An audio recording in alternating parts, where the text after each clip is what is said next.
And so it begins.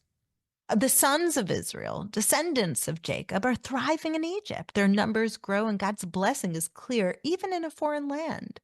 But then a new king rises, one who knows nothing of Joseph. Fear grips his heart, and that fear turns into oppression, heavy and cruel, pressing down on our ancestors.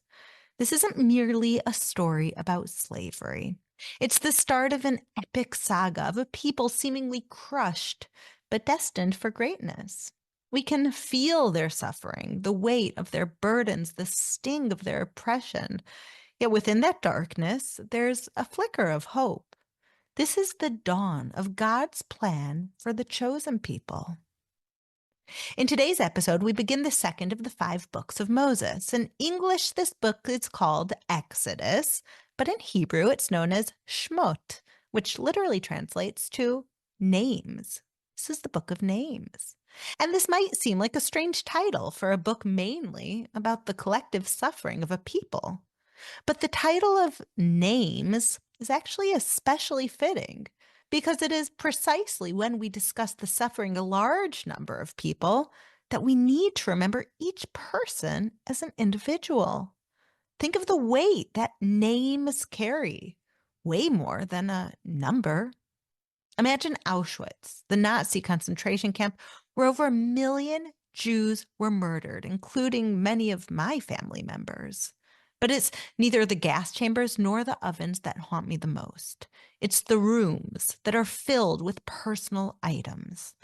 The shoes, the hair, the eyeglasses, the suitcases marked with names.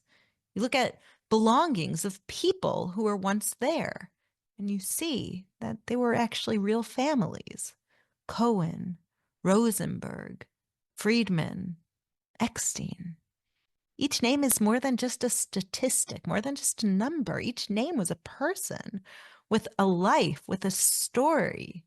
When we lump victims together, be it the Holocaust or Jews oppressed in Egypt, we strip them of their humanity. We minimize their suffering. In Auschwitz, the personal items give identities to those who were murdered. Each suitcase or shoe or baby doll screams out, "Remember me!" As the prophet Isaiah writes, a memorial and a name.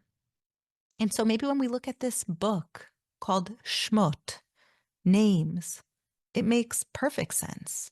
The book of Exodus is a story of collective suffering, but it begins with names.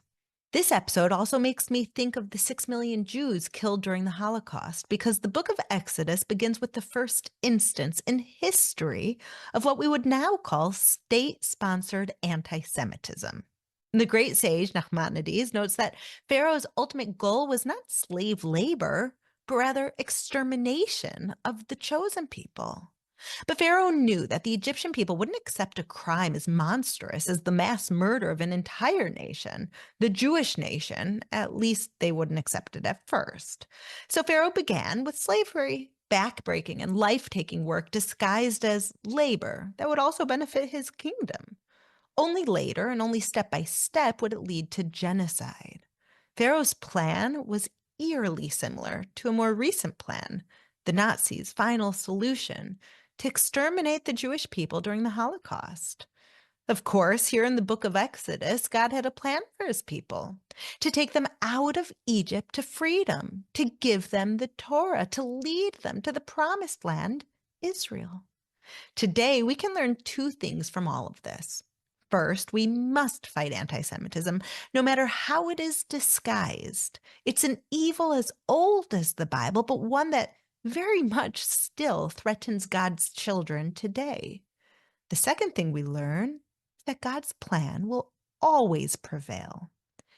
The story of Egyptian oppression isn't just a dark chapter in the story of the chosen people. It's a crucial step for something big.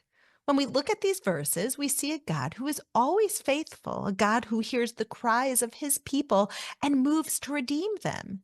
And in the names of the Israelites under Pharaoh's yoke, we see our own struggles and hopes. We remember that just as God saw and responded to their plight, he sees and responds to ours.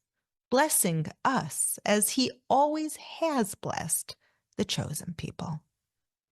Yivarechecha Hashem v'yishmerecha, Ya'er Hashem panav elecha v'chonecha, Yisa Hashem panav elecha v'yasem lecha shalom.